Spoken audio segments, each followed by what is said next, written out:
A Fox 35 exclusive now. The family of this man who was shot and killed by police earlier this week is telling us what happened leading up to his death.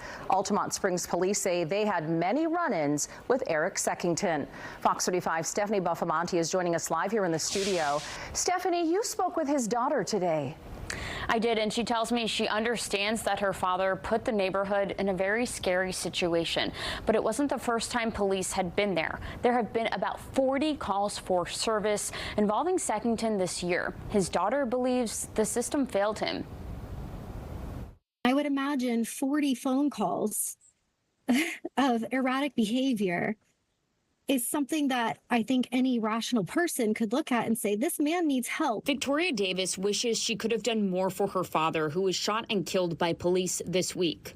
We have a neighbor who's walking up and down from house to house with a rifle, and now he's just knocking on our front door. That was the 911 call that brought Altamonte Springs police officers to the River Run neighborhood on Tuesday. Police say Seckington ignored multiple commands to drop the gun. The 65-year-old moved the gun, which is why police say the officer felt he needed to shoot.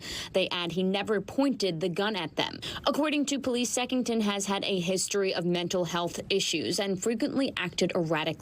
A community engagement officer met with him 2 weeks before the shooting, where it was recommended he get inpatient care at North Tampa Behavioral Health.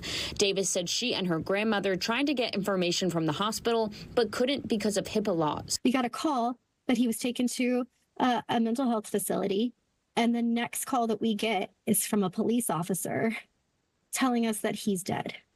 No daughter should have to bury their father when they're trying to help. Davis said she and several other family members have tried to help him. They wanted to obtain the right to have control over his decisions, but kept hitting brick walls. It's heartbreaking. I mean, to see somebody that was so charming and so loving and caring deteriorate mentally, and you can do nothing about it. Attorney Christine Lomas tells me Davis's family is far from alone and feeling helpless. She said guardianship or conservatorship is usually for someone who has memory loss, so people with mental health issues typically fall into a gray area. And sometimes there's nothing anybody can do. You know, if a person is determined to not be incapacitated, that's where that journey is going to end. Now, the family still has a lot of questions as to why the officer fired the shot and why there wasn't a mental health counselor on site.